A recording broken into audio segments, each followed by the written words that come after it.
Bapak-bapak, ibu-ibu, saudara-saudara kaum muslimin rahimakumullah. Dunia ini penuh dengan berbagai macam kesibukan. Sejak dari petani yang turun ke ladang, pedagang yang berangkat ke pasar, pelajar yang menuju sekolah, sampai kepada pegawai yang berangkat ke kantor, seluruhnya tidak lain untuk mencari sesuatu yang bernama bahagia.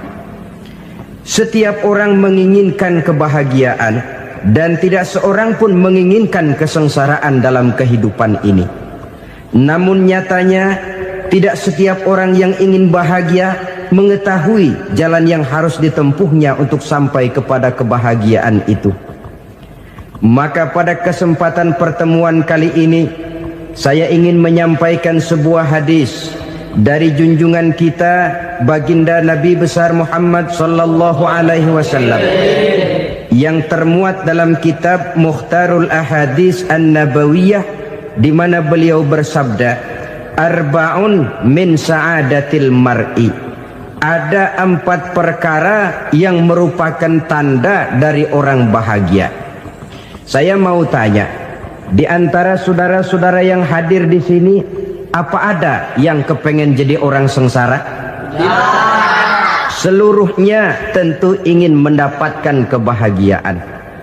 Maka menurut resep dari Nabi kita, tanda orang bahagia itu 4. Jadi kalau saudara ingin bahagia, harus mempunyai 4 perkara ini. Yang pertama, orang bahagia itu kata Nabi, darun wasi'un. Punya rumah biar bagus asal gede. Enak ngaturnya. Daripada sudah punya rumah kecil, adanya di pinggir kali, gubuk, kalau hujan bocor, miring lagi, kiamat. Loh, kalau gitu Islam materialis dong. Hadis ini boleh diartikan dengan makna hakiki, arti yang sebenarnya. Boleh diartikan dengan makna majazi, arti kiasan. Kalau dia diartikan dengan arti kias, maka yang dimaksud darun wasi'un ay qalbun wasi'un.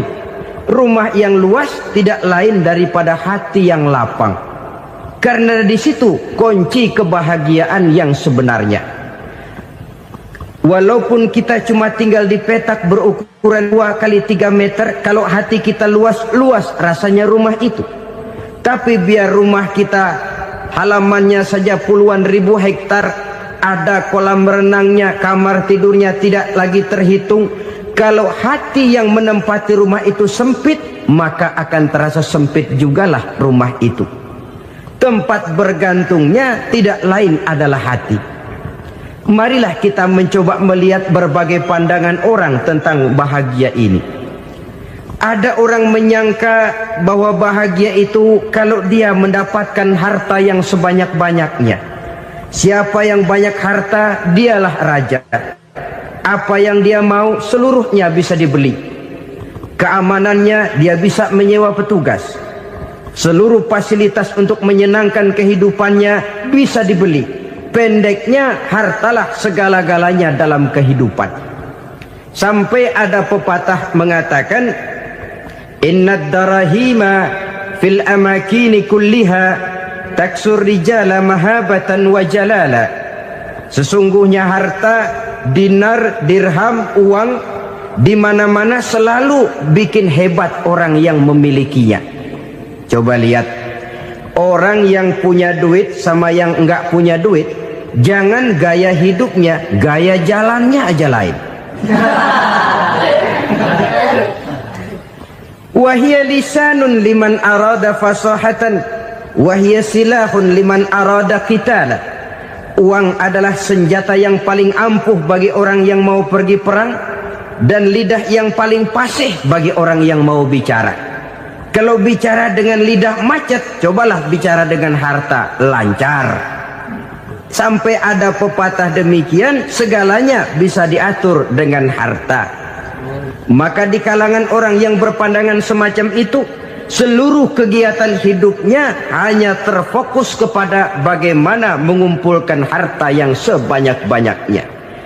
tidak peduli halal haram, tidak kenal sore pagi siang dan malam, tidak sempat sujud, jauh dari agama, jauh dari kehidupan yang bersifat ruhaniyah, jauh dari Allah dan sebagainya, sampai dalam Al-Quran dikelompokkan dalam kelompok yang dinamakan lumazah. Allazi jama'a malahu wa 'addadah yahsabu anna malahu akhladah. Mereka mengumpul-ngumpulkan harta sebanyak-banyaknya dan menyangka bahwa harta yang banyak itu dapat mengekalkan hidupnya, mengekalkan kekayaannya, mengekalkan kebahagiaannya. Saudara hadirin yang berbahagia, kalau pandangan hidup ini benar, artinya kalau harta memang merupakan satu-satunya hal yang dapat membuat orang bahagia, tentu di rumah mewah tidak akan pernah ada tangis derita. Tentu di satu tempat di mana fasilitas hidup serba menunjang tidak ada yang namanya penderitaan.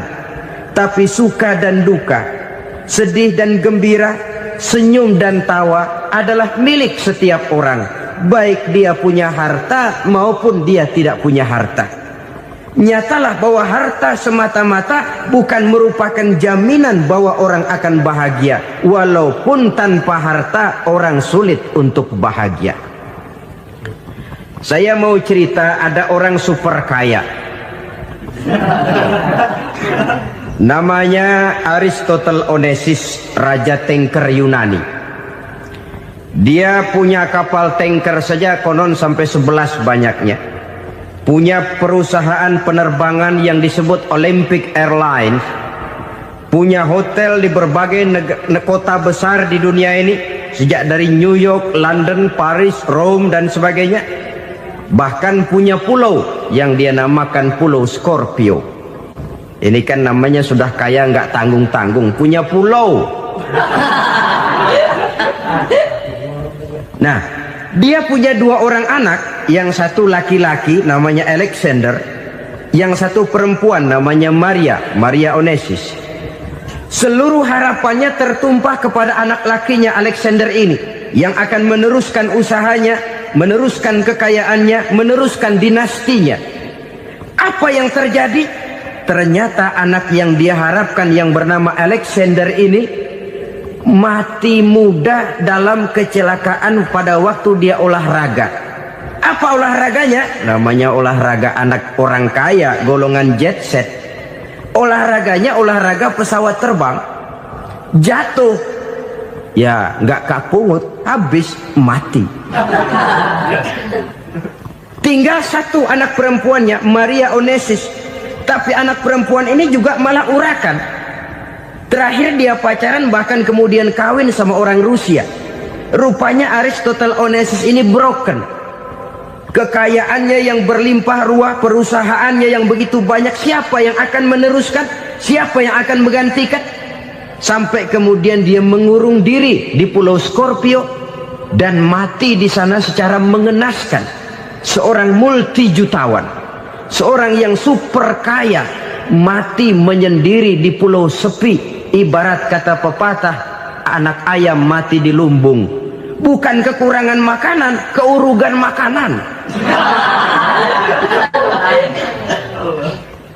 Begitu kehidupan Aristotle Onesius. Dan banyak orang-orang yang sudah demikian kaya sampai dibingungkan oleh kekayaannya sendiri. Telusurilah kehidupan David Rockefeller misalnya, Henry Ford misalnya, Adnan Khashoggi misalnya. Multi jutawan yang kadang-kadang dibuat keder oleh kekayaannya sendiri. Pantas ketika Imam Ali ditawarkan orang, "Ya Ali, kalau kepadamu disuruh pilih ilmu atau harta, kau pilih mana?" Ya jelas pilih ilmu dong. Kenapa? Pertama, ilmu kalau kita berikan kepada orang lain tambah. Tapi harta kalau kita berikan kepada orang lain kurang.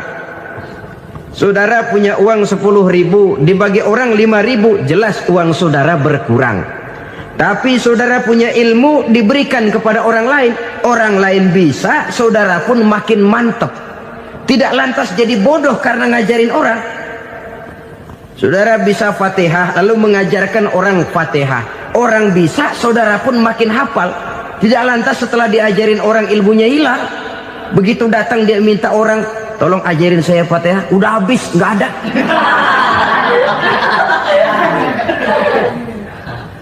Yang kedua kata Imam Ali, ilmu menjaga kita. Kalau harta, kita yang harus jaga. Makin banyak ilmu, makin terpelihara diri seharusnya. Tetapi makin banyak harta, makin bingung kita jaganya. Sampai kadang-kadang kalau perlu seluruh keliling rumah dipasangi alarm. Belum cukup disewakan anjing besar-besar, pasang di depan pintu, awas anjing galak. Masih belum cukup juga, cari centeng tukang-tukang kepruk jaga rumah. Masih terasa belum aman, padahal rumahnya dikelilingi tembok besar. Di balik tembok ada pintu-pintunya tebal. Di balik pintu itu terbuka masuk kamar, kamar pun ada pintunya, pintunya pun kuat. Masuk ke dalam kamar ada lemari, lemarinya pun pintunya kuat, dikunci, kuncinya pun kuat. Tapi terhadap seluruhnya yang timbul cuma sekedar was-was saja.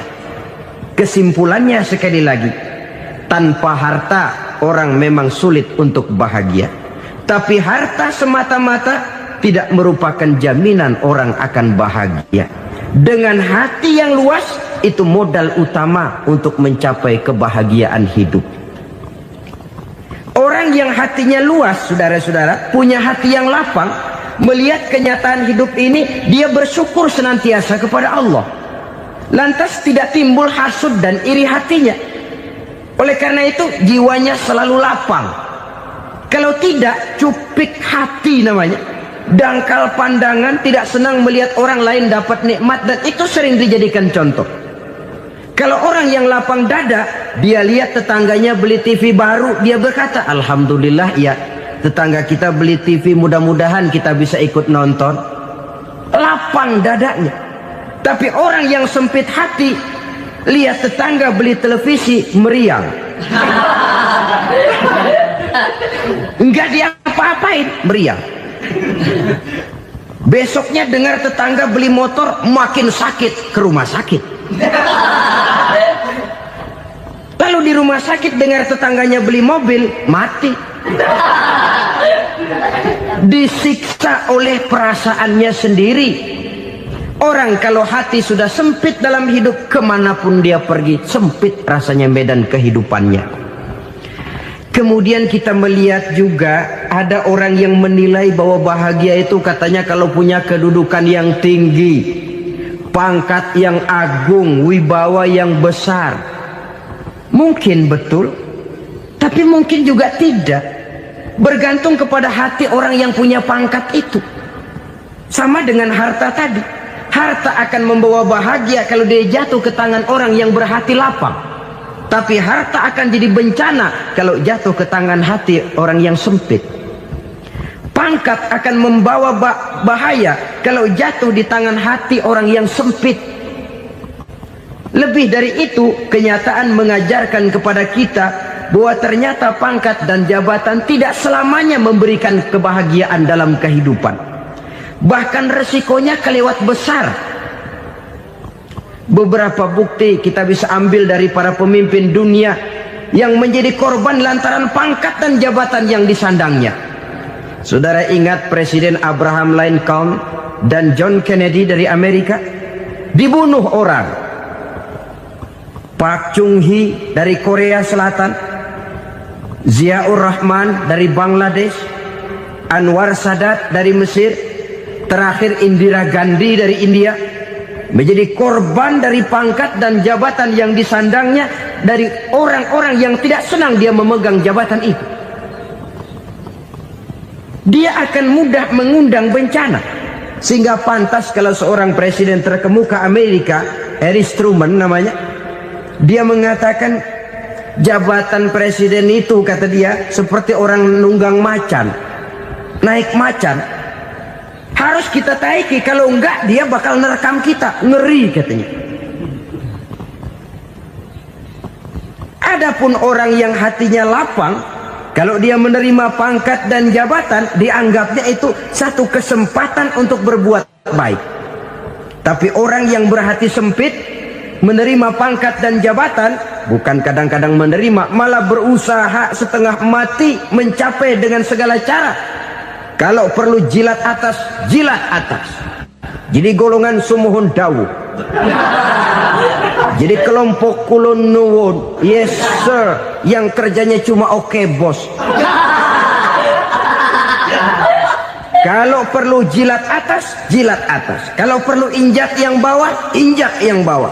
Perlu sikut kiri kanan, sikut kiri kanan. Yang penting pangkat dapat, jabatan dapat. Orang yang semacam ini, kalau sudah mempunyai pangkat dan jabatan, biasanya dia tidak menganggap itu sebagai amanah, tidak menganggap sebagai kesempatan berbuat baik, tapi malah kesempatan untuk memperturutkan hawa nafsunya yang dilatar belakangi oleh kesempitan hatinya tadi. Apalagi kalau orang memperoleh pangkat karena banyak mengeluarkan uang. Seakan-akan pangkat dan jabatan itu sekarang macam proyek, pakai tender. Siapa yang berani bayar segini, naik. Nggak berani, minggir. Padahal logikanya, kalau orang mencapai satu jabatan karena banyak mengeluarkan uang, hampir bisa dipastikan bahwa setelah jabatan itu dia pegang, langkah pertama yang akan dilakukannya ialah berusaha bagaimana uang yang dia keluarkan supaya kembali. Ya paling kurang pulang modal dulu dong. Soal mikirin rakyat soal nanti, tapi ini modal harus pulang. Itu celakanya kalau orang memperoleh pangkat dan jabatan cuma karena banyak mengeluarkan uang. Jarang orang yang mempunyai keyakinan dan pandangan bahwa pangkat dan jabatan merupakan amanah. Jadi sekali lagi, pangkat dan jabatan mungkin saja membawa kebahagiaan kalau jatuh ke tangan orang yang berhati lapang. Tapi bisa jadi bencana kalau dia jatuh ke tangan orang yang mempunyai hati yang sempit. Dan lagi-lagi stresnya hati yang lapang. Lalu sebagian orang, saudara, ada yang berpandangan katanya bahagia itu kalau jadi orang terkenal, mempunyai popularitas, menjadi idola di kalangan remaja, di kalangan orang tua, di segala lapisan masyarakat. Padahal makin populer orang makin terikat dia. Ya kalau macam kita ini kan nggak punya nama, nggak populer, tengah malam buta mau nongkrong di warung Tegal aman. Tapi pangkat, jabatan, kedudukan, popularitas menyebabkan kita diikat dengan berbagai macam peraturan. Cuma mandi sama ke WC saja yang nggak dikawal.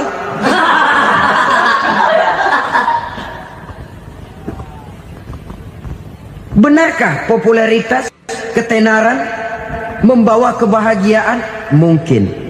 Ya, tapi mungkin juga tidak. Kenapa?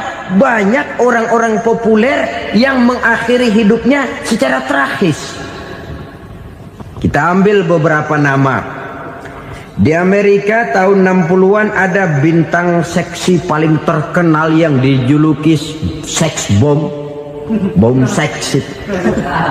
Sampai sekarang jadi legenda, namanya Marilyn Monroe. Singkatan double-nya itu inisialnya MM, Marilyn Monroe. Terkenal top sampai dia mati tahun 62, namanya sekarang masih saja dibicarakan orang. Kenapa dia bunuh diri?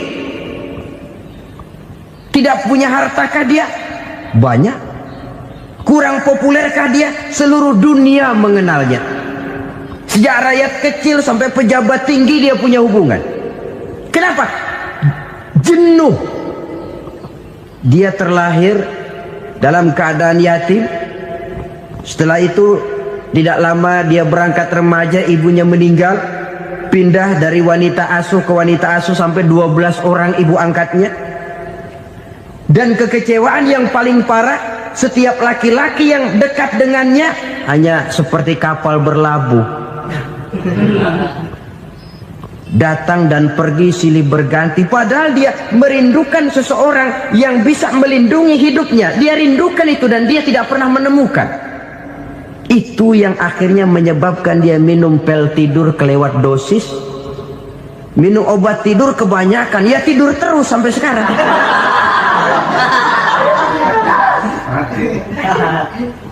Dia mengakui, saya telah memiliki ketenaran, tapi saya tidak pernah hidup dalam ketenaran itu. Saya pandai main sandiwara, tapi saya ingin hidup dalam alam yang real sebagaimana umumnya orang. Itu yang dia rindukan. Menyusul jejak yang namanya Marilyn Monroe ini, Billie Holiday, saudara kenal tentu, di rumah sakit dirawat.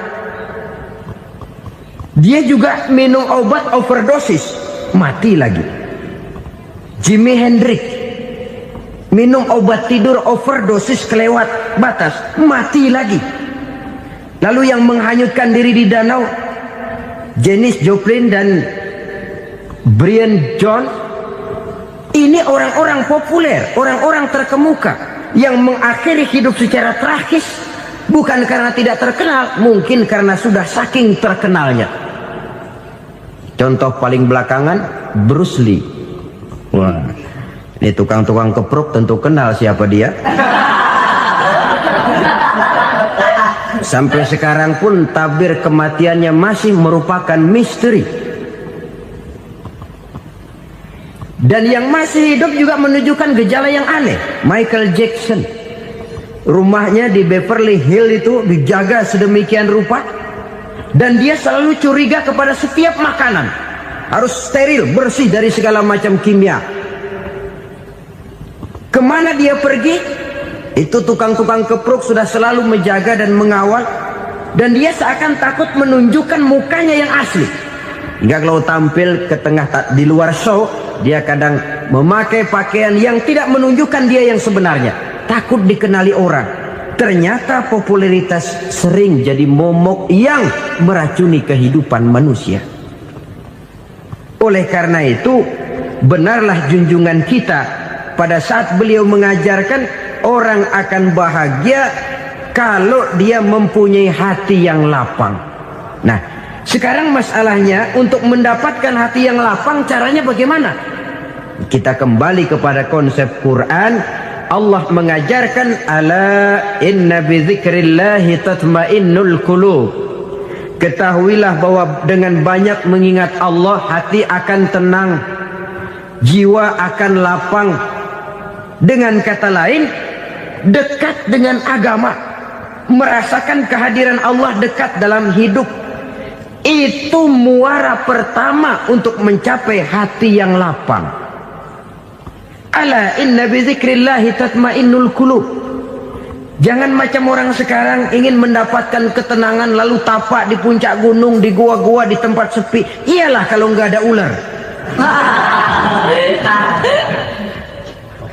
Kalau tergigit ular berbisa, ketenangan belum, mati jelas itu. Islam positif untuk mendapatkan ketenangan. Ala inna bizikrillahi tatmainnul qulubi. Bahwa ketahuilah bahwa dengan banyak mengingat Allah, hati akan tenang, jiwa akan lapang, nuansa pikiran akan luas. Karena yang namanya bahagia ada dimanapun manusia berada. Di kampung ada bahagia, di kota ada bahagia, di ngarai, di lembah, di gunung, di hutan, di lautan, di angkasa luar, dimanapun bahagia itu ada kalau kita bermodalkan hati yang lapang ini. Dan hati akan lapang kalau kita dekat dengan agama. Dekat dengan harta buat sementara hati mungkin tenang, tapi ketenangan yang relatif dan temporer. Apalagi orang tiap kali tambah harta, tiap kali tambah rencana. Itu wajar. Mungkin sebelumnya saudara berpikir, kalau punya duit 5.000 enak nih. Begitu punya duit 5.000, aduh sayang kalau 10.000 aja. Tiap kali tambah harta, tiap kali lain rencana. Makin banyak rencana, makin menjauhkan kita dari yang namanya ketenangan. Padahal ketenangan merupakan unsur utama untuk mencapai bahagia. dan ketenangan itu bermuara dalam hati manusia. Tengoklah kehidupan ini. Orang yang banyak harta dengan orang miskin, berbedakah rasa sakit yang mereka tanggungkan? Rasanya tidak. Walaupun si kaya tidur di kasur empuk berselimutkan sutra mahal, sementara si miskin meringkuk di balai bambu yang keras dan kasar. Apabila maut datang, dia juga tidak pernah pilih bulu. Maut datang menjemput si kaya di singgasana keemasannya, dikelilingi oleh para pengasuh, dayang dan idang serta para pengawal. Dan maut pun datang menjemput si miskin papa, sehingga ia tergelepar di tepian jalan. Kedua-duanya bernama mati. Kalau nyata bahwa sakit yang ditanggung si kaya tidak beda dengan sakit yang ditanggung si miskin, bukan harta semata yang membuat orang bahagia. Hati yang tenang, jiwa yang lapang penuh kedamaian, karena banyak berzikir dan mengingat Allah, itu merupakan modal utama untuk mencapai sesuatu yang bernama bahagia.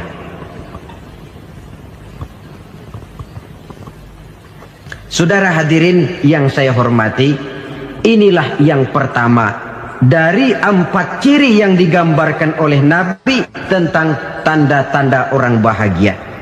Dan harus berangkat dari yang pertama ini, hati yang lapang.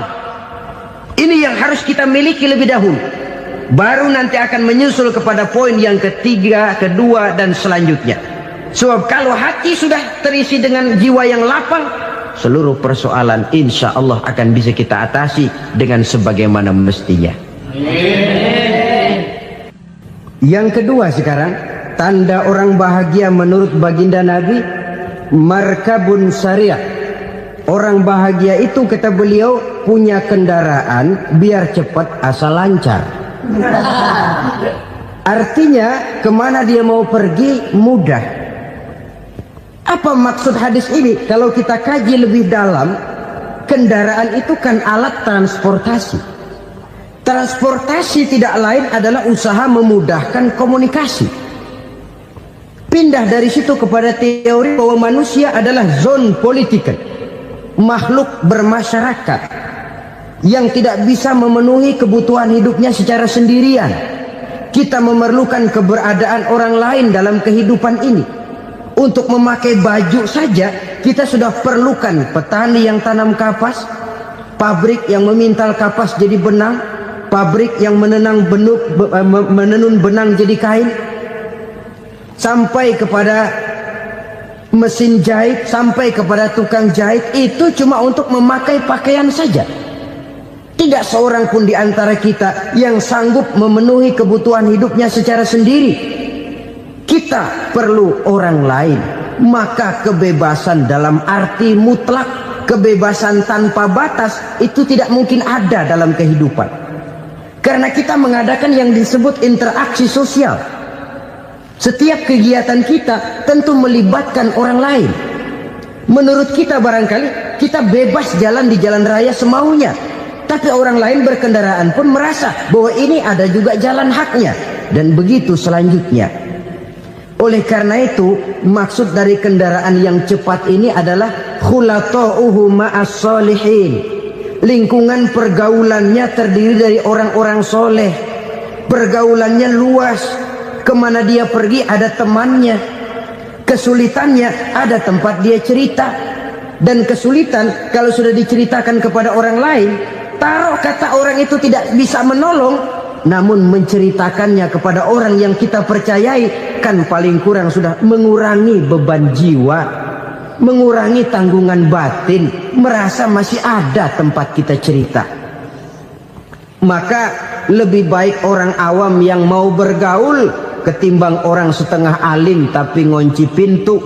Sebab nantinya akan timbul sikap picik, cupik pandangan, dan tidak luas menghadapi kenyataan dalam kehidupan ini. Namun yang harus kita garis bawahi, pergaulan memang mesti luas. Namun jangan sekali-kali lupa bahwa pergaulan sangat besar pengaruhnya dalam ikut membentuk kepribadian manusia. Sehari-hari bisa kita bilang kalau kita dekat sama tukang minyak wangi, sekalipun nggak dibagi minyaknya, baunya tentu dapat. Betul?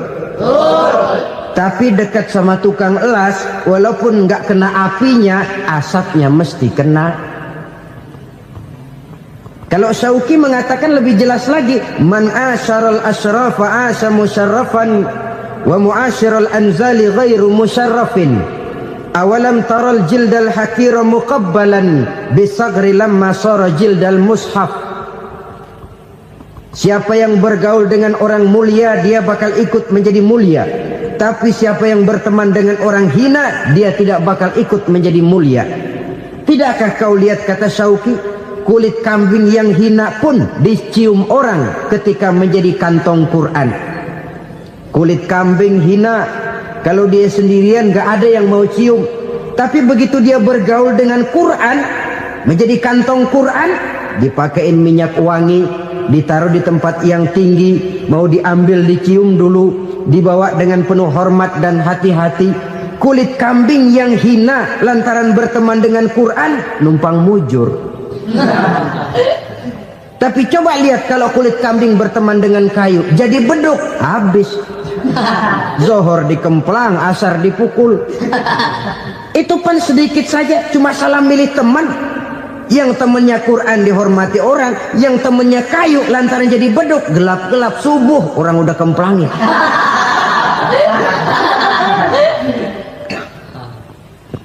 Maka terutama kepada adik-adik remaja yang masih mencari identitas diri, yang ibarat kaset masih kaset kosong, mudah diisi oleh apapun, pandai-pandailah memilih teman dalam bergaul. Karena banyak orang yang tadinya baik-baik, ketika terseret dalam pergaulan dengan orang yang tidak baik, kebaikannya menjadi lentur dan luntur. Tapi berapa banyak bajingan-bajingan tengik, orang-orang yang berlumur noda dan dosa, tiap hari melakukan maksiat, namun bergaul dengan orang yang baik-baik, pada akhirnya sedikit demi sedikit beringsut dan berangsur dia terbiasa mengikuti kebaikan-kebaikan. Saya tekankan ini kepada remaja karena mereka masih mencari identitas diri. Apa yang mereka lihat mereka mau, apa yang mereka dengar mereka ingin tahu. Coba lihat kehidupan remaja. Pulang nonton film Rambo, pengen jadi Rambo, gagah, maunya belekai melulu. Pulang nonton film Superman, pengen bisa terbang. Pulang nonton India, nyanyi melulu. Wajar, mereka masih mencari identitas diri. Saya ini sebenarnya siapa? Lingkungan, pergaulan akan membentuk itu. Karena itu pandai-pandailah bergaul, karena ia sangat besar pengaruhnya dalam ikut membentuk kepribadian manusia. Apalagi sifat yang jelek lebih cepat menularnya ketimbang sifat yang baik. Sifat yang baik, watak yang soleh itu lambat sekali untuk menular. Tapi yang tidak baik, kan prosesnya mah kalau remaja biasanya mula-mula dengar. Karena dengar lalu pengen tahu. Karena pengen tahu lalu ngeliatin. Begitu ngeliatin kan pengen nyobain. Setelah nyobain ketagihan.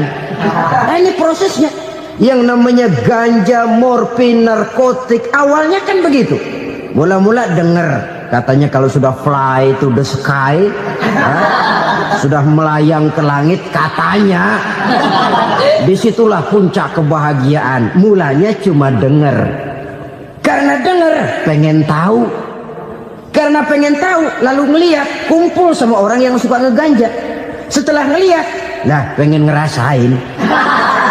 Begitu ngerasain enak juga, ketagihan. Kalau sudah ketagihan jadi penyakit kronis, bisa merembet kepada yang lain. Iya, kalau orang tuanya mampu untuk beli morfin, beli ganja. Kalau tidak kan pikirannya ngayap, jemuran siapa ya gue sabet. Timbullah perbuatan-perbuatan negatif yang bermula dari salah pergaulan. Apalagi buat adik-adik remaja yang tinggal di kota-kota besar, yang pengaruh budaya, pengaruh kesenian, pengaruh struktur kehidupan yang nampak makin individualistis, di mana persaingan tajam, tensi ekonomi tinggi, orang mudah mengalami stres. Pandai-pandailah dalam bergaul, sekali lagi, karena ia sangat besar pengaruhnya dalam ikut membentuk kepribadian manusia. Orang bahagia punya kendaraan yang cepat, artinya punya pergaulan yang luas, dan lingkungan pergaulannya terdiri dari orang-orang yang soleh. Kemana dia pergi, ada teman. Kesulitannya, ada tempat dia cerita.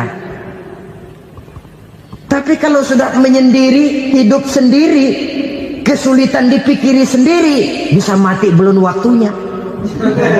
Tidak ada tempat berbagi rasa, tidak ada tempat bercerita, tidak ada tempat mengurangi beban dalam kehidupan. Pantas betul kalau Islam sangat menggalakkan dan menganjurkan orang kalau sudah sampai waktunya itu untuk melangsungkan nikah. Kata Nabi, ya ma'syaras syabab man istata'a minkumul ba'at falyatazawwaj. Hai para pemuda, kalau sudah mampu memberi nafkah, kawinlah, nikahlah kamu. Kenapa? Sudah ada teman hidup, tempat berbagi rasa. Kesulitan kalau ada tempat cerita akan lebih ringan ketimbang kita telan sendiri, walaupun bobot kesulitannya sama beratnya. Saudara-saudara kaum muslimin rahimakumullah, inilah ciri yang kedua, punya kendaraan biar cepat asal lancar. Kemana kita mau pergi gampang. Dengan kata lain, setelah hati yang luas, pergaulan yang luas. Dua. Yang ketiga sekarang, tanda orang bahagia itu menurut Nabi, misbahun mudhi'un, punya lampu yang terang. Oh, itu enggak problem. Sekarang sudah zamannya listrik masuk desa, Pak. Lampu sudah terang semua. Betul, kalau itu yang dimaksud. Tapi tidak cuma itu. Karena lampu yang dimaksud di sini, lampu yang akan menerangi seluruh perjalanan hidup. Dan perjalanan hidup itu sudah dimulai sejak kita terlahir ke alam ini, sampai masuk ke alam barzah, kumpul di padang mahsyar, sampai ke akhirat. Lampu yang menerangi itu yang diperlukan. Kalau lampu, katakanlah yang paling top sekarang kan lampu jenis Mercury. Taruhlah itu di rumah kita, dia cuma menerangi rumah kita, menerangi hati pun tidak sanggup. Bila kita masuk ke alam barzah, alam kubur, sanggupkah si Mercury yang begitu terang menerangi alam barzah kita? Tidak sanggup lagi. Sanggupkah lampu yang ratusan watt, bahkan puluhan ribu watt menerangi kehidupan di padang mahsyar? Tidak akan sanggup lagi. Kalau demikian, yang dimaksud lampu yang terang di sini apa? Tidak lain amal soleh, kebajikan yang kita lakukan dalam hidup. Itu yang akan jadi lampu penerang. Di dunia nama kita akan terang, jasad kita boleh hancur terkubur tanah, tapi nama kita akan dikenang orang. Begitulah kalau orang meninggalkan kebajikan dalam hidup seperti sekarang. Ribuan orang tiap saat berziarah ke kubur Imam Syafi'i, ke kubur Imam Malik, ke kubur Imam Ghazali, ke kubur orang yang baik-baik, orang yang soleh-soleh. Kebajikannya yang ditinggalkan, yang mengukir namanya dengan tinta emas. Sehingga saudara sudah terbaring di alam kubur, orang lewat, Allah, ini kuburannya Fulan bin Fulan, dulu ini kebaikannya Masya Allah, saya ikut merasakan. Mari kita mampir sebentar, kita Fatihah. Mohon disampaikan Allah pahalanya kepada almarhum. Al-Fatihah. Itu kalau orang baik-baik. Lalu saudara tanya, Pak, orang mati dikirimin Fatihah apa nyampe pahalanya? Saya jawab, kalau saudara nggak percaya, mati dulu dah.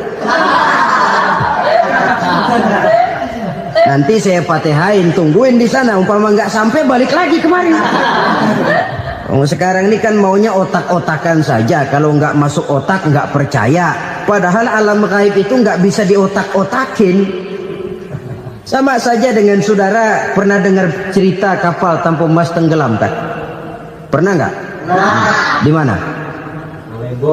Ya, di laut Masalembo. Begitu ke tanpa emas tenggelam, ratusan penumpang itu terjun ke laut, dipermainkan gelombang, berjuang menghadapi maut itu. Orang lagi timbul tenggelam di lautan, dihantam ombak, kita tengokin pakai helikopter. Pak, lagi timbul tenggelam ya? Iya, tolongin. Jangan khawatir Pak, nih saya kirim Intan Pak, harganya 10 juta. Kira-kira orang yang timbul tenggelam di laut seneng nggak? Ya.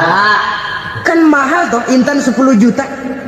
Kenapa dia nggak senang? Karena Intan 10 juta dalam kondisi seperti itu tidak sanggup menyelamatkan dia. Dia akan girang kalau dikirimin ban mobil bekas, dikirimin papan terentang atau bambu. Intan yang 10 juta dia nggak girang, ban mobil bekas yang 1000 perak tuh pegang, itu yang dia girang betul. Inilah sebabnya Nabi berkata, mal mayyitu fi qabrihi illa kal ghariqil mutaghawwis. Orang yang meninggal di alam kuburnya seperti orang timbul tenggelam di lautan. Yantaziru da'watan min ahli, menunggu doa dari keluarganya yang masih hidup. Duh, bapak saya sudah meninggal, saya sayang benar sama dia. Kirimin kulkas ke kuburannya Itu sama saja dengan tadi orang tenggelam di lautan dikirimi Intan yang harganya 10 juta, ndak sampai. Begitulah kalau kebajikan yang kita tinggalkan dalam hidup, sudah mati pun kubur kita masih diziarahi orang. Tapi kalau jahat yang kita tinggalkan, boro-boro lah orang mau doa lewat dekat kuburan kita juga serem. Tuh bajingan noh, dulu mati dipendem di situ tuh. Jangan lewat situ, ntar kesurupan, jangan. Lewat saja orang ngeri. Konon lagi membacakan Fatihah dan mengirimkan doa. Hidup pada hakikatnya adalah kesempatan untuk berbuat baik. Maka sekali kesempatan itu diberikan, manfaatkan dengan sebaiknya. Sebab kesempatan kedua tidak akan pernah ada. Kesempatan berbuat baik di sini, di akhirat sudah pembalasan namanya. Sekali kesempatan itu dicabut, dia tidak akan pernah dikembalikan lagi. Kata Iqbal, hidup tidak mundur ke belakang, Bung. Berhenti diinjak orang, mundur hancur. Tidak ada kata mundur dalam hidup ini. Berhenti diinjak orang, mundur kecebur. Tidak ada kata lain, harus maju dalam kehidupan dalam artian yang positif. Hidup adalah kesempatan untuk mengumpulkan kebajikan yang sebanyak-banyaknya. Di situ nilai daripada manusia. Sekarang ini memang nggak kelihatan kok, orang yang banyak pahala sama yang banyak dosa nggak kelihatan kok. Barangkali kalau habis bikin dosa palanya pada benjol, mungkin orang takut sama dosa. Tapi sekarang sama saja, orang yang banyak dosa dengan yang nggak banyak dosa jalan bareng dari belakang, sama, nggak kelihatan beda. Tapi ada waktunya di mana pahala memegang peranan, di mana dosa diperlihatkan. Sama saja kalau kita bawa mobil siang, lampu kan nggak begitu berfungsi. Apa lalu bilang, alah ini lampu berat-beratin, copot-copotin aja dah. Tidak perlu begitu. Kenapa? Pada suatu saat malam senja akan datang. Bila matahari terbenam, senja pun datang, gelap mulai merayap, disitulah baru terasa perlunya lampu. Pahala begitu. Sekarang orang yang nggak ada pahalanya nggak kelihatan dalam kehidupan. Tapi pada suatu saat senja kehidupan akan datang. Ajal merenggut nyawa, malam merayap, dan hidup mulai diliputi kegelapan di alam barzakh. Dikala itu kalau nggak punya lampu, alangkah malangnya kita. Sebab amal yang baik, kata Nabi, di alam barzakh itu akan diciptakan menjadi perempuan yang cantik menemani kita. Amal yang jahat akan menjadi orang yang paling jelek nemenin kita.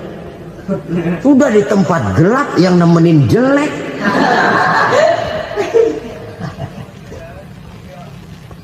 Kaum muslimin rahimakumullah. Kalau demikian masalahnya, tergantunglah kita pandai memanfaatkan waktu. Al-waktu kasayf, waktu itu cepat sekali. Yang namanya waktu itu tahu-tahu. Tahu-tahu udah tahun 87. Tahu-tahu udah begitu. Tahu-tahu yang kemarin anak-anak, sekarang udah pada punya anak. Tahu-tahu saja itu. Begitu cepat waktu berlalu. Kalau tidaklah pandai kita memanfaatkannya, akan rugi kita.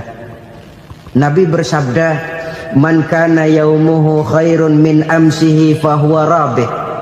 Barang siapa yang hari ini lebih baik daripada hari kemarin, itu orang untung.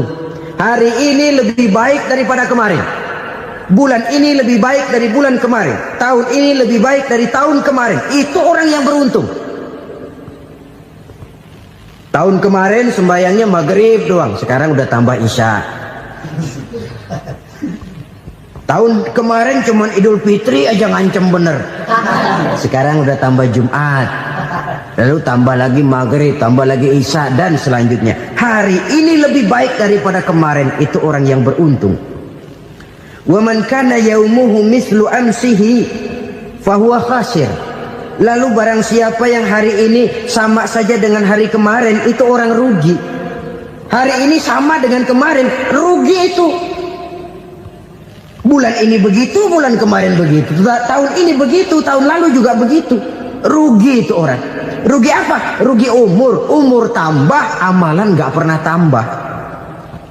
Dan saya pikir lebih merupakan azab ketimbang nikmat kalau orang dikasih panjang umur cuma untuk numpuk dosa. Mending mana? Panjang umur banyak dosa sama pendek umur dikit dosa? Mending mana? Mending mana? Ya, paling mending tentu panjang umur banyak pahala. Tapi kalau tidak, sekali lagi, lebih merupakan azab ketimbang nikmat kalau orang diberikan panjang umur tapi cuma untuk sekedar menumpuk dosa. Kehilangan kesadaran bahwa dunia bukan terminal akhir dari satu perjalanan. Dia cuma halte di mana kita berhenti sebentar untuk menuju kepada terminal yang hakiki. Saudara-saudara kaum muslimin rahimakumullah, inilah lampu yang akan menerangi kehidupan, amal yang kita lakukan di dalam kehidupan. Jadi yang dimaksud dengan lampu yang terang, kebajikan yang kita kerjakan dalam hidup. Nah, setiap orang di awal tadi saya bilang ingin bahagia. Bahagia itu kan hakikatnya kumpulan senang dan selamat. Senang, selamat. Apa bedanya? Senang tapi tidak selamat, nggak bahagia. Selamat tapi nggak senang, nggak bahagia orang. Contoh, kalau orang korupsi, duitnya banyak, senang dia, tapi keselamatannya. Ada tentara baris di samping rumahnya udah bingung, padahal tentara latihan. Tentara cuma latihan, dia bingung. Senang, tapi karena keselamatannya tidak terjamin, dia tidak bahagia. Sebaliknya pegawai negeri jujur benar cuma segaji-gajinya, selamat nggak korupsi tapi melarat, ya nggak bahagia juga, kurang senang.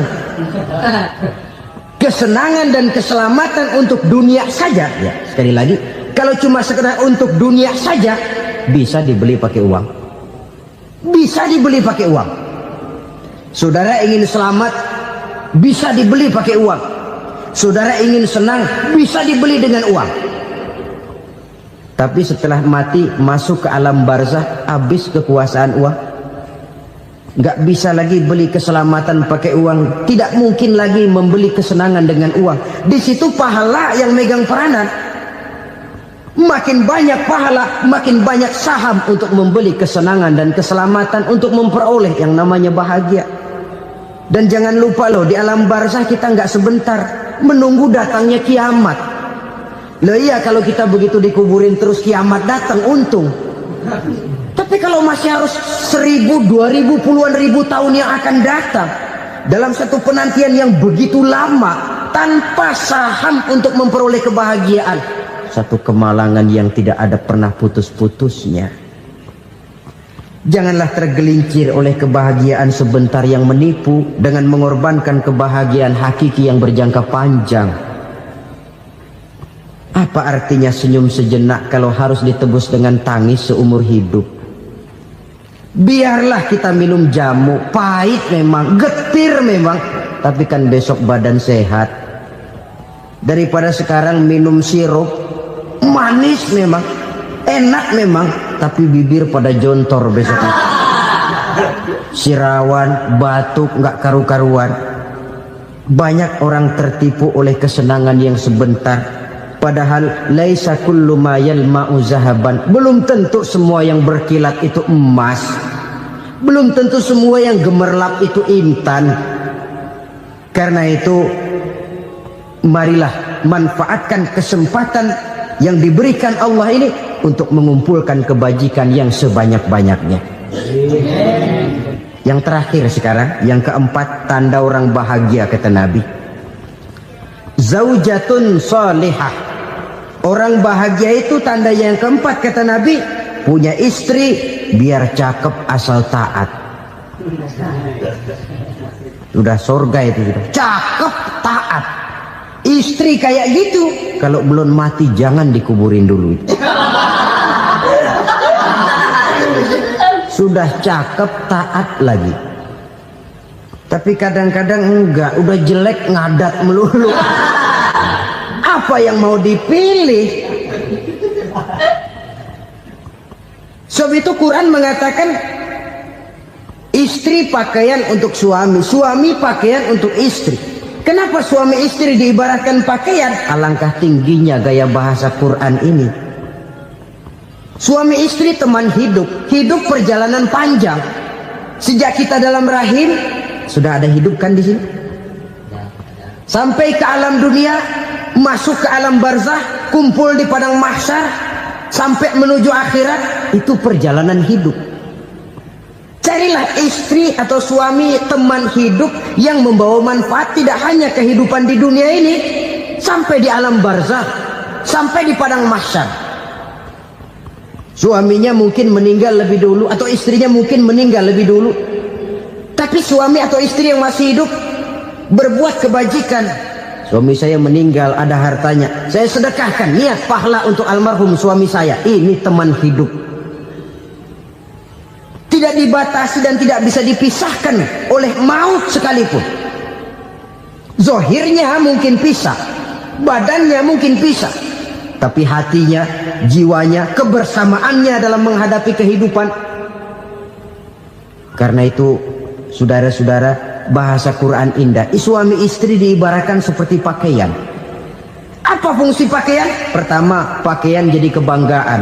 Artinya suami harus menjadi kebanggaan istri, istri harus jadi kebanggaan suami. Yang kedua, pakaian itu kan fungsinya menutup aurat. Artinya sesama suami istri harus saling menjaga kekurangan masing-masing. Jangan malah sesama suami istri saling membongkar rahasia dan aibnya sendiri-sendiri. Istrinya diceritain jeleknya di mana-mana, atau suaminya dibongkar rahasianya di pasar umum. Itu sudah tidak lagi berfungsi sebagai pakaian. Kenapa semua ini diperlukan? Karena kita menyadari bangsa yang baik terdiri dari masyarakat yang baik.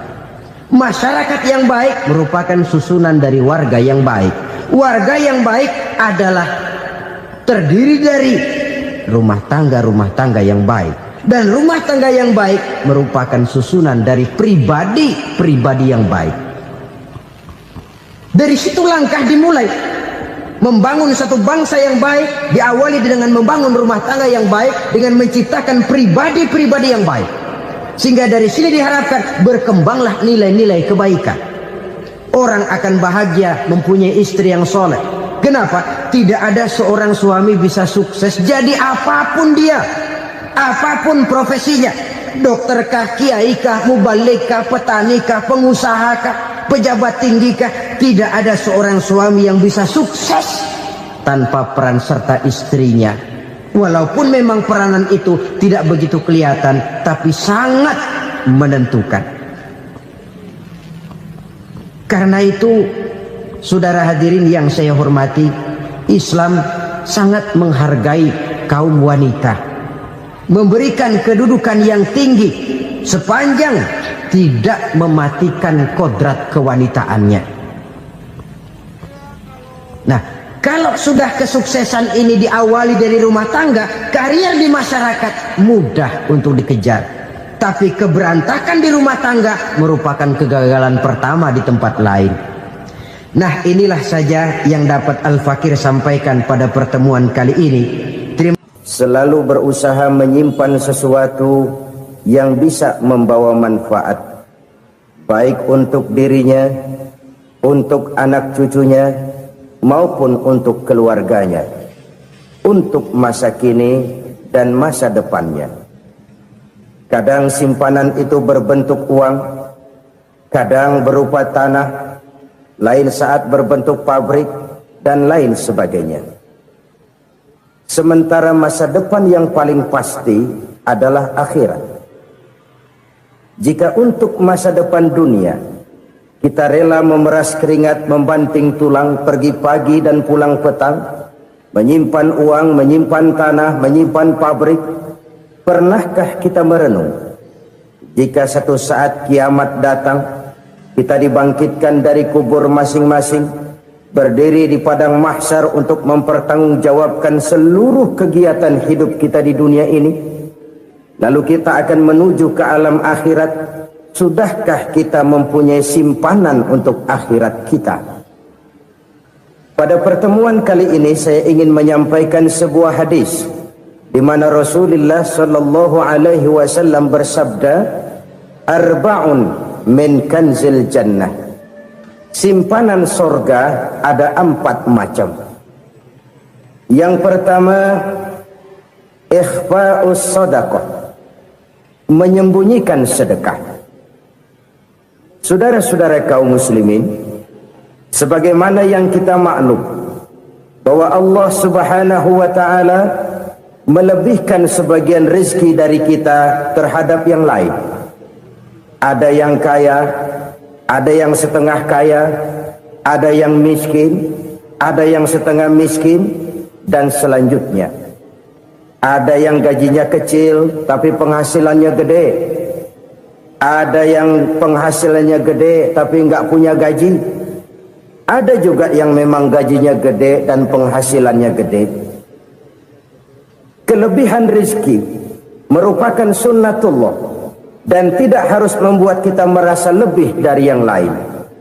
Bahkan sebaliknya, kelebihan itu harus membuat kita ringan tangan untuk menolong mereka yang memang memerlukan pertolongan.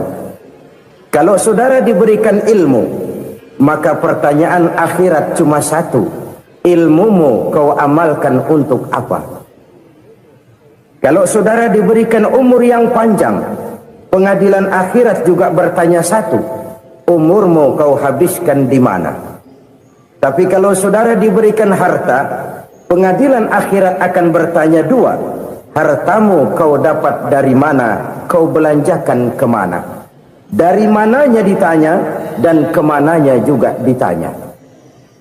Oleh karena kita akan dimintakan pertanggungan jawab, maka amanah yang bernama harta ini harus kita gunakan dengan sebaik-baiknya. Ada penggunaan yang merupakan kewajiban, itu zakat namanya. Ada penggunaan yang sewaktu-waktu, itu infak namanya. Ada yang lebih sewaktu-waktu lagi, dan itu sedekah namanya. Zakat dia terikat oleh haul dan nisab, oleh putaran batas waktu dan ukuran dari harta itu sendiri. Sedangkan infak terikat oleh situasi dan kondisi perekonomian seseorang. Sedangkan sedekah tidak terikat dengan apapun. Dalam kondisi seperti apapun kita bisa melakukan sedekah dengan yang terkecil sekalipun. Sampai-sampai Rasulullah sallallahu alaihi wasallam mengajarkan, la tahkiranna minal ma'rufi syai'an walau an talqa akhaka biwajhin talik. Atau ada hadis, tabassumuka fi wajhi akhika laka shadaqah. Senyumanmu kepada temanmu adalah sedekah. Jadi untuk melakukan sedekah tidak harus dalam berbentuk uang.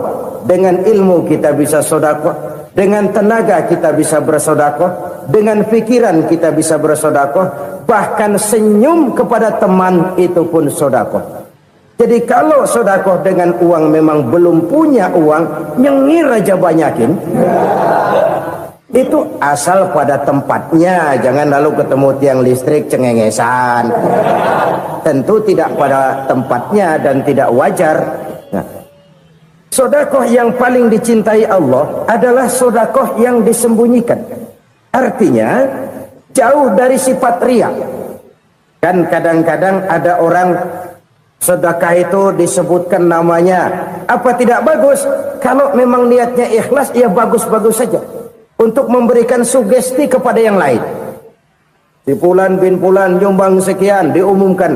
Boleh kalau niatnya untuk memberikan rangsangan kepada yang lain supaya dia menyumbang lebih besar dari orang tadi. Tapi kalau itu mendatangkan riya, maka sedekah yang paling dicintai Allah adalah sedekah yang disembunyikan. Tangan kiri saja tidak tahu apa yang diberikan oleh tangan kanan. Sedekah yang dilakukan dengan ikhlas akan merupakan perbendaharaan surga, tersembunyi dari pandangan orang lain, tidak seorang pun tahu. Karena memang sikap yang baik adalah melupakan kebaikan dan mengingat kesalahan. Itu salah satu ciri orang bahagia. Orang yang selalu mengingat kesalahannya dan berusaha melupakan segala kebaikannya. Kalau dia akan ada kebaikan, dia tidak bisa ikut, dia merasa rugi karena dia merasa belum pernah berbuat baik. Tapi kalau akan melakukan kesalahan baru, dia ingat kesalahan yang sudah-sudah, sehingga terhalang baginya untuk melakukan satu kesalahan baru. Demikianlah saudara-saudara, bahwa Allah melebihkan rizki sebagian kita dari yang lain, agar terjadi tolong menolong dalam kehidupan ini. Jadi kesenjangan yang nature, kesenjangan yang alami, itu sunnatullah. Ada yang kaya, ada yang miskin, ada yang kelas menengah.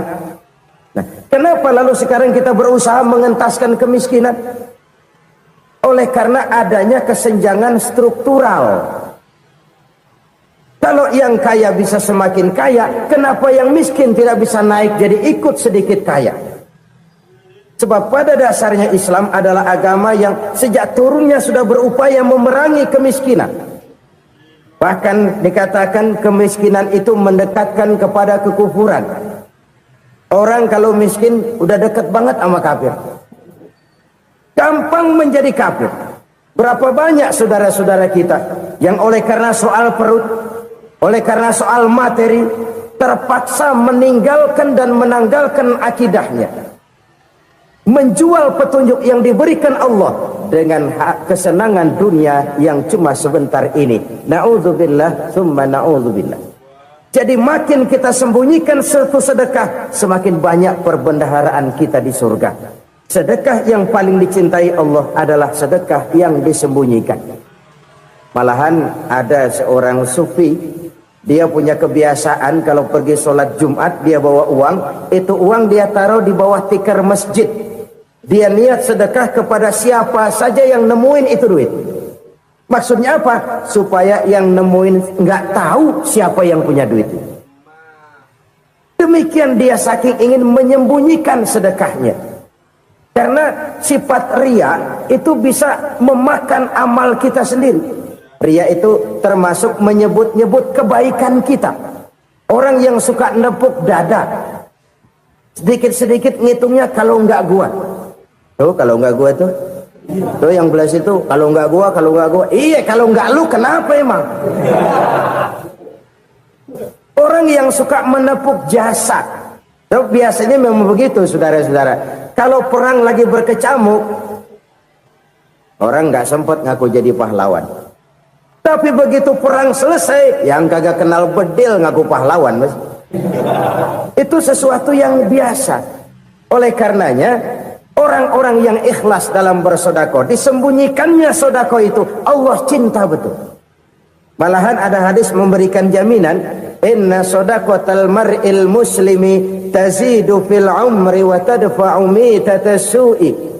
Sesungguhnya sedekahnya seorang mukmin tazidu fil umri, bisa menambah umur panjang, wa tadfa'u mitatas su'i, dan menyelamatkan manusia dari mati secara su'ul khatimah. Jadi siapa yang kepengen panjang umur, banyaklah sedekah. Yang bosan hidup, pelit terus. Sedekah menambah panjang umur dan menyelamatkan manusia dari mati secara su'ul khatimah. Pak, katanya umur itu nggak bisa ditambah, nggak bisa dikurangin.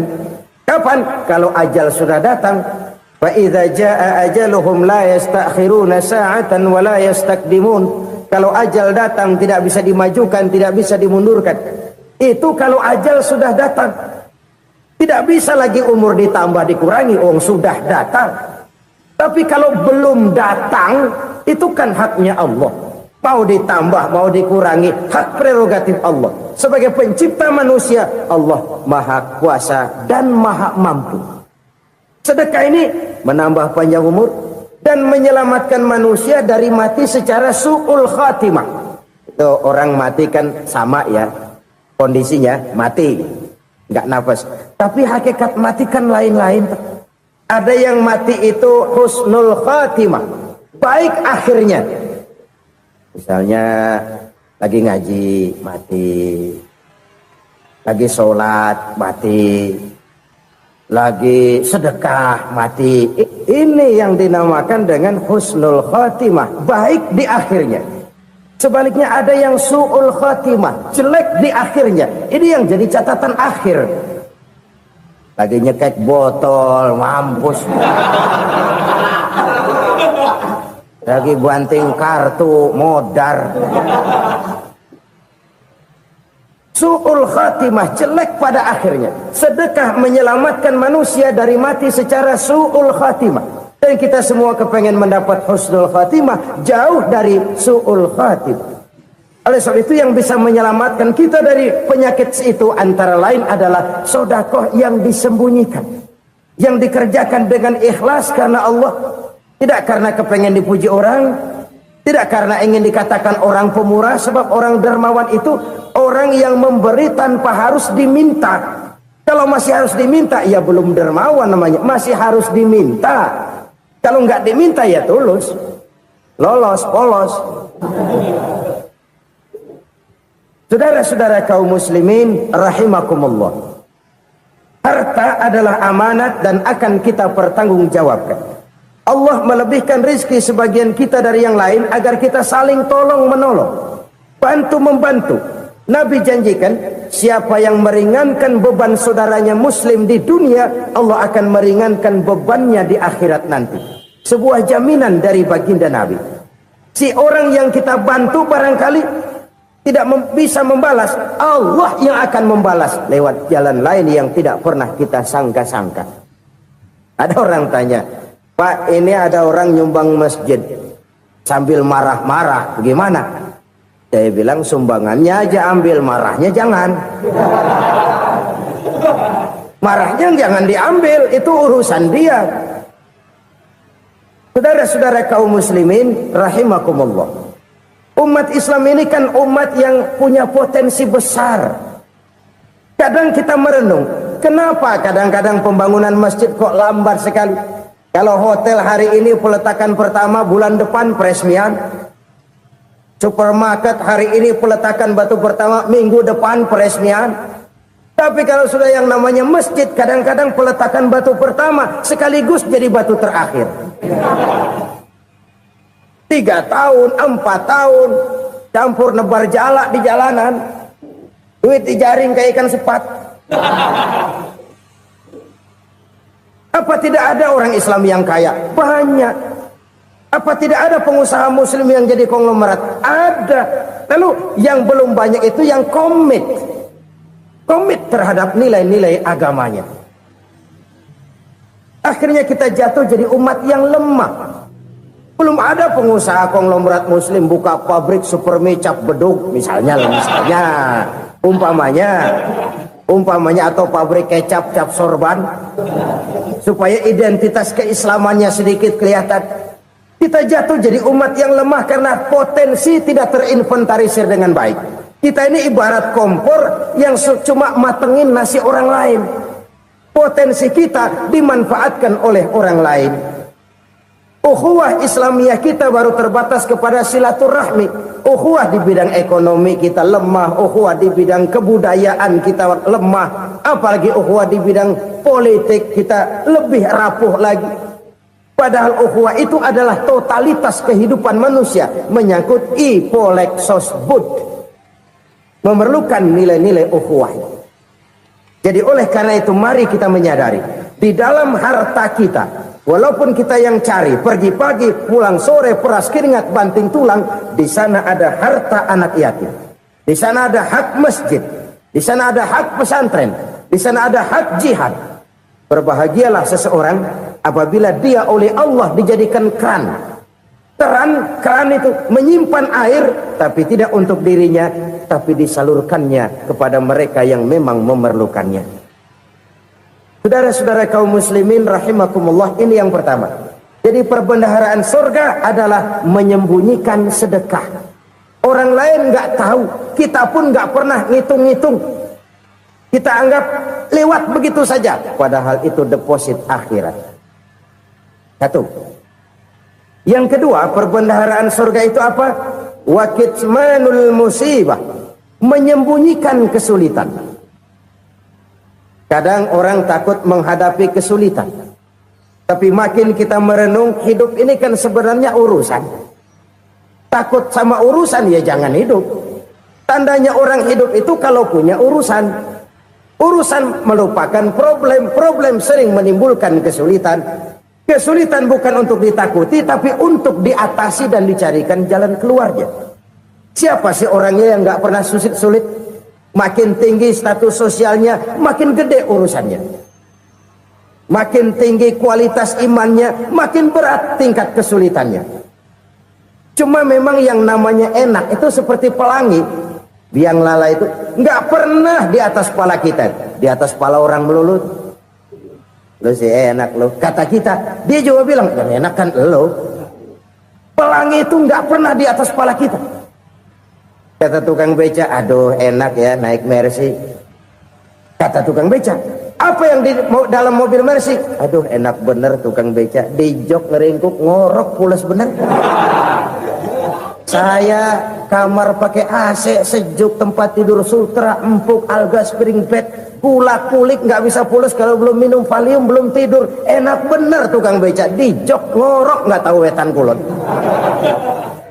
Si tukang beca bilang yang di Mercy enak, yang di Mercy bilang tukang beca enak. Inilah enak, nggak pernah di atas kepala kita, di atas kepala orang lain melulu enak itu. Nah, saudara-saudara, yang merupakan perbendaharaan surga itu orang yang bisa menyembunyikan kesulitan, baik pribadi ataupun rumah tangga. Nih terutama rumah tangga yang jadi soalnya. Kadang-kadang kita ini kalau senang, sebaliknya kalau senang kita diam, kalem aja, cuek. Banyak banget duit kita bawaan, diam aja udah. Malah ketemu orang takut. Tapi begitu susah, sekampung tahu. Padahal Nabi mengajarkan perbendaharaan surga itu menyembunyikan musibah, menyembunyikan kesulitan. Kalau enak, cerita sama orang-orang. Kalau nggak enak, rasain sendiri, tekan sendiri, atasin sendiri. Kita kan sebaliknya, tenang kita diam, asal lagi susah, paling tidak kita nyari teman buat cerita kesusahan. Siapa orangnya yang nggak pernah susah? Cuma soalnya bagaimana kita mengatasi kesusahan itu sendiri. Begitu juga misalnya kalau orang sudah berumah tangga, itu orang tuanya harus menjadi tempat dia cerita yang enak-enak saja. Yang nggak enak rasain berdua, selesaikan berdua, atasin berdua. Jangan dibalik. Asal senang diam, giliran susah saja. Maknya laporan. Terbalik. Bisa menjaga security informasi. Maka nama bayam keluar diam, malah seluitan. Enak amat lo makan daging ayam. Security informasi. Saudara-saudara kaum muslimin rahimakumullah, ujian yang terberat itu yang pernah diberikan kepada para nabi, para rasul, para aulia, para ulama. Makin tinggi keimanan, makin berat bentuk kesulitan. Ayo saya kemukakan satu contoh saja. Ada seorang nabi yang kaya, nabi kaya, namanya Nabi Ayub. Iblis kalau orang begini kan keki, ibadahnya rajin, kaya. Nih yang kayak begini susah digodain. Kalau ibadahnya rajin, miskin, kali bisa disogok. Sini imannya mantap, ibadahnya rajin, kaya, nabi lagi. Oh, tapi namanya iblis nggak kurang akal. laporan, Tuhan, kenapa Les? Ya ini bahasa saya, bahasa Qurannya sih nggak gitu. Itu hambamu yang namanya Ayub, dia rajin ibadah cuma karena dikasih kaya aja. Coba kasih miskin dia, berhenti dia sembahyang. Ah, kamu bisa aja. Saya tahu Ayub itu hambaku yang ikhlas. Saya buktiin Tuhan, silahkan. Dibuktiin lah, iblis turun ke alam ini. Yang mula-mula dia lakukan, dia rusak sawah ladang Nabi Ayub. Dia binasakan binatang ternak Nabi Ayub. Sehingga dalam waktu singkat, jatuhlah Nabi Ayub dari orang paling kaya jadi orang paling miskin. Beliau masih ibadah di mihrab dalam masjid. Datang iblis. Saudara Ayub, ya, lagi ngapain? Ibadah. Nyembah Allah, nyembah Allah.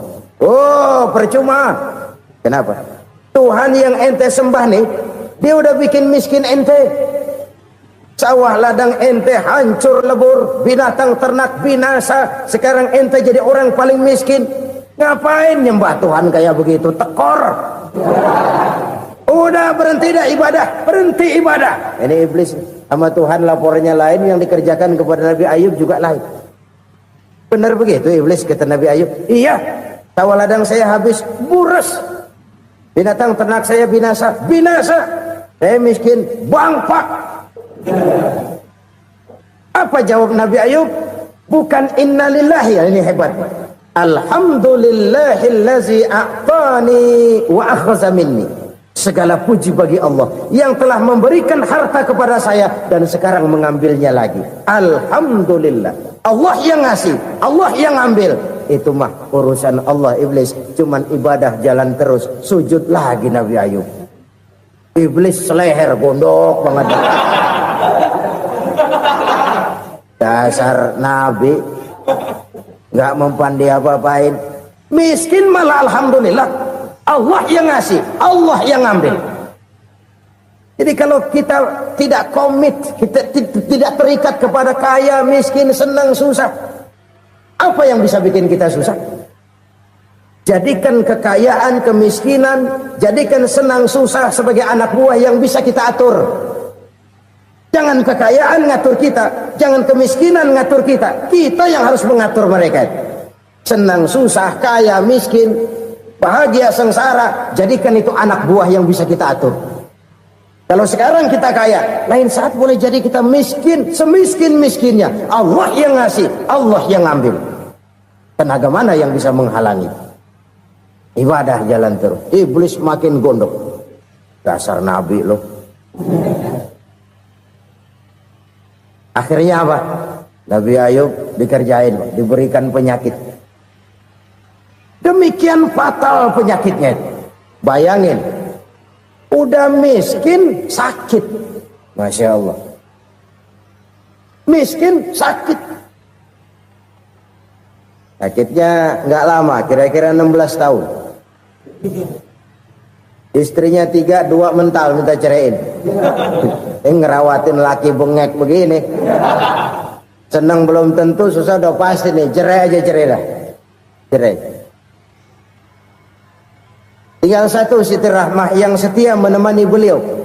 Sesetia-setianya hati perempuan. Satu saat Siti Rahmah bilang, "Bang, iya, abang kan Nabi, Bang.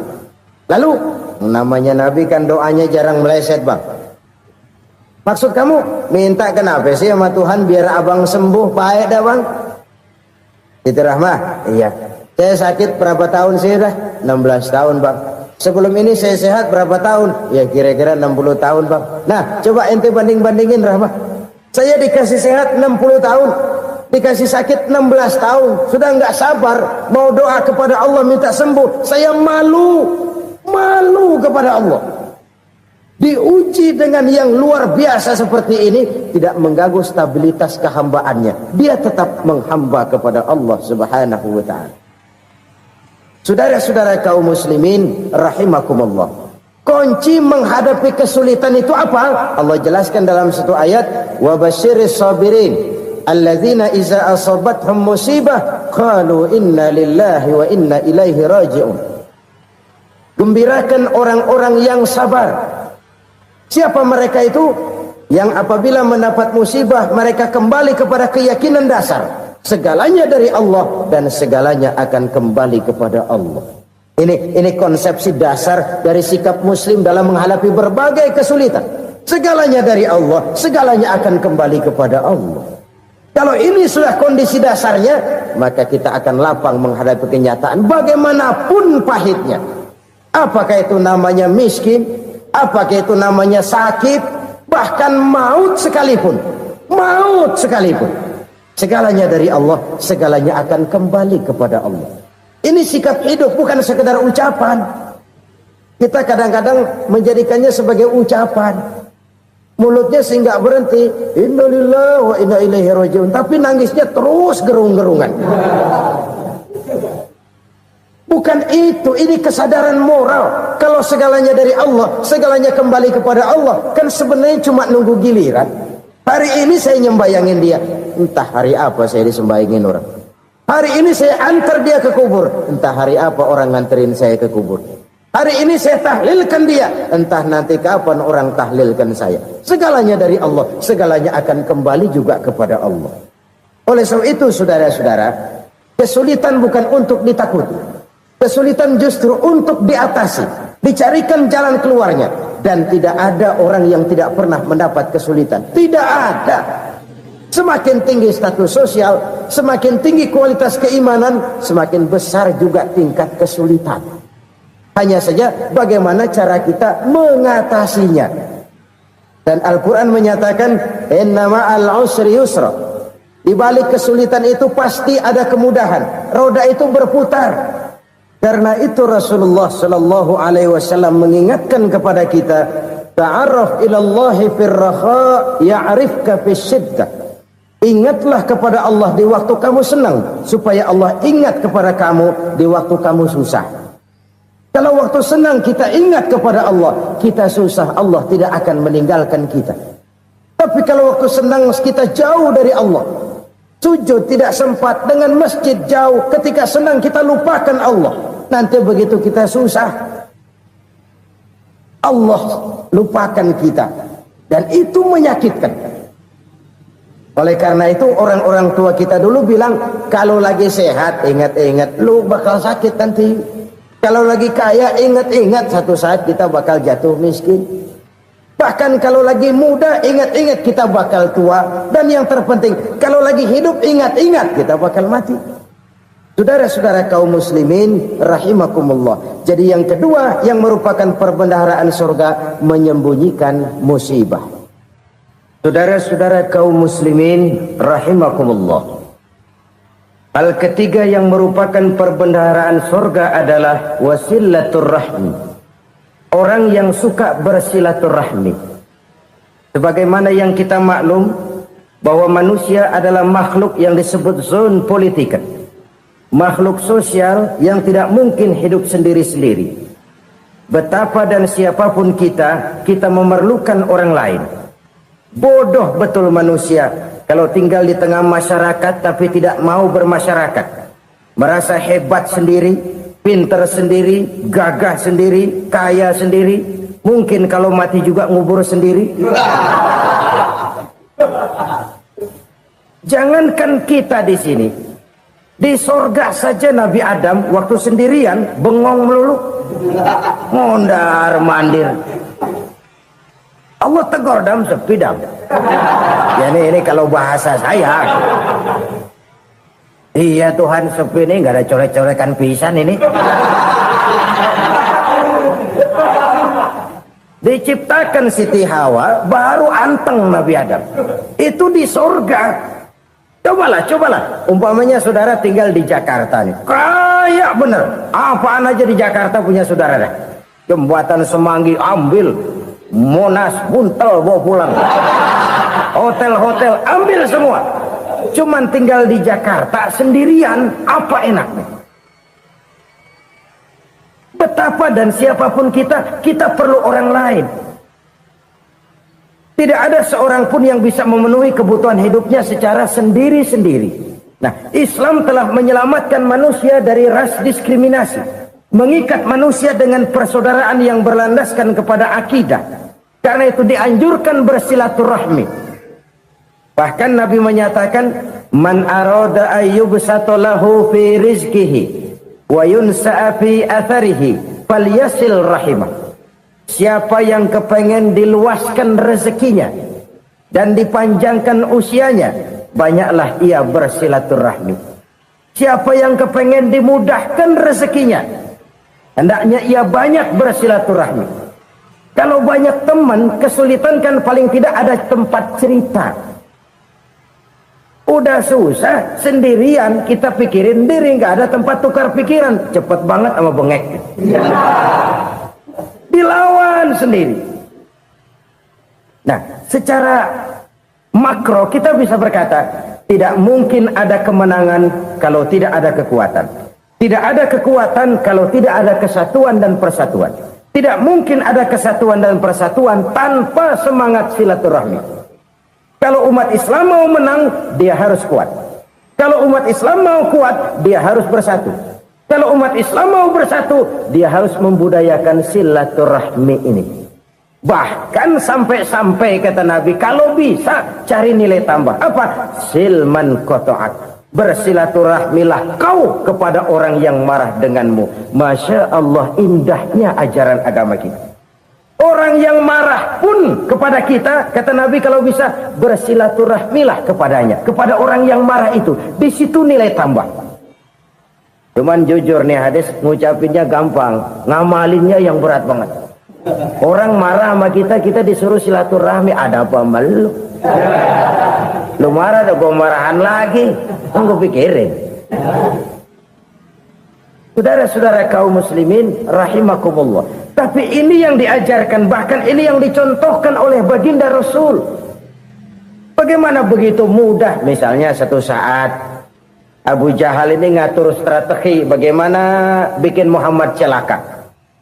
Dia gali lubang di depan tempat tidurnya. Dia tutupin daun korma. Terus dia panggil seseorang, ke sini. Kasih tahu Muhammad, pamannya sakit keras, minta ditengokin. Berangkat orang ini ke sana. Muhammad, labbaik. Pamanmu sakit keras, dia minta ditengokin. Baik, saya akan datang menjenguk beliau. Berangkatlah Nabi ke rumah Abu Jahal tanpa prasangka apapun. Abu Jahal udah pasang setil, selimut 3 rangkap setengah dia pakai, persis kayak orang meriang. Tapi sembari ngintip dari balik selimut, begitu Muhammad buka pintu, nah masuk perangkap nih. Muhammad jalan menuju tempat pembaringan. Makin lama makin dekat, makin lama makin dekat, makin dekat ke lubang yang dipasang oleh Abu Jahal itu. Dalam hati Abu Jahal, terus dah jatuh, mampus dah lu ini. Mampus lu hari ini nih. Apa yang terjadi?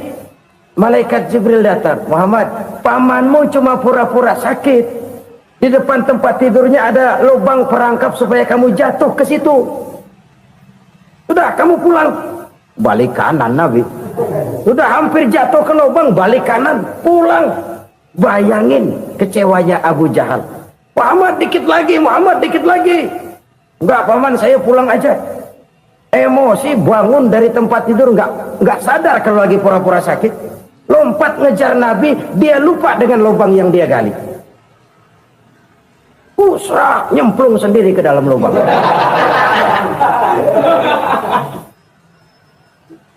Nabi terus berlalu. Ini terjadi keanehan.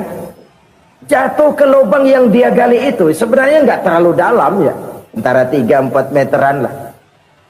Tolong saya jatuh ke lubang ini. Datanglah pelayan-pelayannya itu. Angkat saya dari sini. Oh, yang ngulurin tambang. Satu gulung, belum juga nyampe itu tambang. Kurang, beli lagi ke warung. Sambung, ulur lagi, nggak juga bisa sampai. Wah, ini kerjaan Muhammad ini. Tolong, siapa salah seorang kamu ke rumah Muhammad, kasih tahu encangnya kecebur. Minta ditolongin. Sampaikan kepada Rasul. Kenapa? Pamanmu jatuh ke lubang, Muhammad minta tolong diangkatin. Tambang udah nyambung-nyambung nggak nyampe juga. Ya, nanti saya datang, saya tolong. Coba. Nyata-nyata orang berniat jahat mau mencelakakan dia. Datang dia menolong. Ini yang disebut air tuba dibalas air susu ya ini. Bukan sebaliknya. Air tuba dibalas air susu. Paman, kecebur ya? Iya Muhammad, tolong ini. Pegang tangan saya. Nabi ulurkan tangannya. Nyampe. Dipegang oleh Abu Jahal. Diangkat ke atas. Sampai atas. Apa kata Abu Jahal? Sihirmu memang hebat Muhammad. Udah ditolongin dikata sihir. Yang enak kita kemplang kan itu orang begitu. Urusan apa? Tapi inilah akhlak. Kalau bisa kamu bersilaturahmilah dengan orang yang marah kepadamu sekalipun. Orang marah kita tetap baik. So, kalau kita berbuat baik sama orang yang memang baik, rasanya sih biasa-biasa aja. Orang baik kita baik lagi, ya draw aja, belum ada nilai tambah di situ. Baru ada nilai tambah kalau kita bisa berbuat baik kepada orang yang nyakitin kita. Itu namanya kita setingkat di atas dia. Dia sakitin kita, kita berbuat baik sama dia. Dia pelit sama kita, kita baik sama dia. Dia marahin kita, kita deketin dia. Di situ kita punya nilai tambah. Jadi siapa yang ingin diluaskan rezekinya kata Nabi dan dipanjangkan umurnya, hendaklah ia banyak-banyak bersilaturahmi. Sederhana sebenarnya silaturahmi. Orang yang suka bersilaturahmi, sebagaimana yang kita maklum bahwa manusia adalah makhluk yang disebut zon politika, makhluk sosial yang tidak mungkin hidup sendiri-sendiri. Betapa dan siapapun kita memerlukan orang lain. Bodoh betul manusia kalau tinggal di tengah masyarakat tapi tidak mau bermasyarakat. Merasa hebat sendiri, pintar sendiri, gagah sendiri, kaya sendiri. Mungkin kalau mati juga ngubur sendiri. Jangankan kita di sini, di sorga saja Nabi Adam waktu sendirian bengong melulu, mondar mandir. Allah tegur dam sepidam. Ya ini kalau bahasa saya. Iya Tuhan sepi ini nggak ada coret-corekan pisan ini. Diciptakan Siti Hawa baru anteng Nabi Adam. Itu di surga. Cobalah. Umpamanya saudara tinggal di Jakarta nih. Kayak bener. Apaan aja di Jakarta punya saudara dah. Jembatan Semanggi ambil. Monas buntel bawa pulang. Hotel-hotel ambil semua. Cuman tinggal di Jakarta sendirian, apa enaknya? Betapa dan siapapun kita perlu orang lain. Tidak ada seorang pun yang bisa memenuhi kebutuhan hidupnya secara sendiri-sendiri. Nah, Islam telah menyelamatkan manusia dari ras diskriminasi, mengikat manusia dengan persaudaraan yang berlandaskan kepada akidah. Karena itu dianjurkan bersilaturahmi. Bahkan Nabi menyatakan, man arada ayyubsata lahu fi rizqihi wa yunsa'a fi atharihi falyasil rahimah. Siapa yang kepengen diluaskan rezekinya dan dipanjangkan usianya, banyaklah ia bersilaturahmi. Siapa yang kepengen dimudahkan rezekinya, hendaknya ia banyak bersilaturahmi. Kalau banyak teman, kesulitan kan paling tidak ada tempat cerita. Udah susah sendirian, kita pikirin diri, nggak ada tempat tukar pikiran, cepet banget sama bengek. Dilawan sendiri. Nah, secara makro kita bisa berkata, tidak mungkin ada kemenangan kalau tidak ada kekuatan. Tidak ada kekuatan kalau tidak ada kesatuan dan persatuan. Tidak mungkin ada kesatuan dan persatuan tanpa semangat silaturahmi. Kalau umat Islam mau menang, dia harus kuat. Kalau umat Islam mau kuat, dia harus bersatu. Kalau umat Islam mau bersatu, dia harus membudayakan silaturahmi ini. Bahkan sampai-sampai kata Nabi, kalau bisa cari nilai tambah. Apa? Silman qata'ak. Bersilaturahmilah kau kepada orang yang marah denganmu. Masya Allah, indahnya ajaran agama kita. Orang yang marah pun kepada kita, kata Nabi, kalau bisa bersilaturahmilah kepadanya, kepada orang yang marah itu. Di situ nilai tambah. Cuman jujur nih hadis, ngucapinnya gampang, ngamalinnya yang berat banget. Orang marah sama kita, kita disuruh silaturahmi. Ada apa sama lu? Lu marah, ada gua marahan lagi. Tunggu pikirin. Saudara-saudara kaum muslimin rahimakumullah. Tapi ini yang diajarkan, bahkan ini yang dicontohkan oleh baginda Rasul. Bagaimana begitu mudah, misalnya satu saat Abu Jahal ini ngatur strategi bagaimana bikin Muhammad celaka.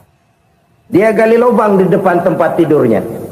Dia tutupin daun korma. Terus dia panggil seseorang, ke sini. Kasih tahu Muhammad, pamannya sakit keras, minta ditengokin. Berangkat orang ini ke sana. Muhammad, labbaik. Pamanmu sakit keras, dia minta ditengokin. Baik, saya akan datang menjenguk beliau. Berangkatlah Nabi ke rumah Abu Jahal tanpa prasangka apapun.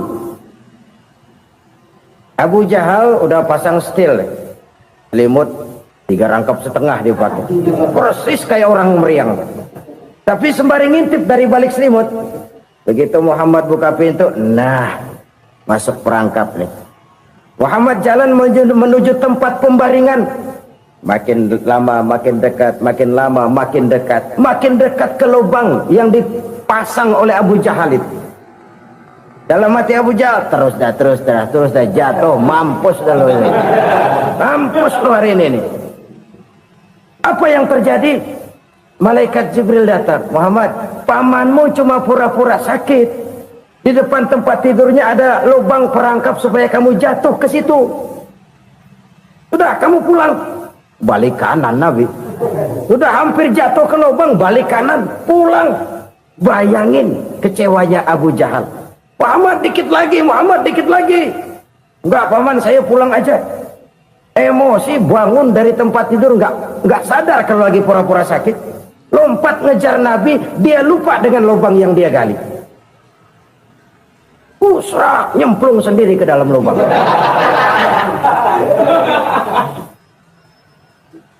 Nabi terus berlalu. Ini terjadi keanehan. Jatuh ke lubang yang dia gali itu sebenarnya nggak terlalu dalam ya, antara 3-4 meteran lah. Tolong saya jatuh ke lubang ini. Datanglah pelayan-pelayannya itu. Angkat saya dari sini. Oh, yang ngulurin tambang. Satu gulung belum juga nyampe itu tambang. Kurang beli lagi ke warung. Sambung ulur lagi, nggak juga bisa sampai. Wah, ini kerjaan Muhammad ini. Tolong, siapa salah seorang kamu ke rumah Muhammad, kasih tahu encangnya kecebur. Minta ditolongin. Sampaikan kepada Rasul. Kenapa? Pamanmu jatuh ke lubang, Muhammad minta tolong diangkatin. Tambang udah nyambung-nyambung nggak nyampe juga. Ya, nanti saya datang, saya tolong. Coba. Nyata-nyata orang berniat jahat mau mencelakakan dia. Datang dia menolong. Ini yang disebut air tuba dibalas air susu ya ini. Bukan sebaliknya. Air tuba dibalas air susu. Paman, kecebur ya? Iya Muhammad, tolong ini. Pegang tangan saya. Nabi ulurkan tangannya. Nyampe. Dipegang oleh Abu Jahal. Diangkat ke atas. Sampai atas. Apa kata Abu Jahal? Sihirmu memang hebat Muhammad. Udah ditolongin dikata sihir. Yang enak kita kemplang kan itu orang begitu. Urusan apa? Tapi inilah akhlak. Kalau bisa kamu bersilaturahmilah dengan orang yang marah kepadamu sekalipun. Orang marah kita tetap baik. So, kalau kita berbuat baik sama orang yang memang baik, rasanya sih biasa-biasa aja. Orang baik kita baik lagi, ya draw aja, belum ada nilai tambah di situ. Baru ada nilai tambah kalau kita bisa berbuat baik kepada orang yang nyakitin kita. Itu namanya kita setingkat di atas dia. Dia sakitin kita, kita berbuat baik sama dia. Dia pelit sama kita, kita baik sama dia. Dia marahin kita, kita deketin dia. Di situ kita punya nilai tambah. Jadi siapa yang ingin diluaskan rezekinya kata Nabi dan dipanjangkan umurnya, hendaklah ia banyak-banyak bersilaturahmi. Sederhana sebenarnya silaturahmi.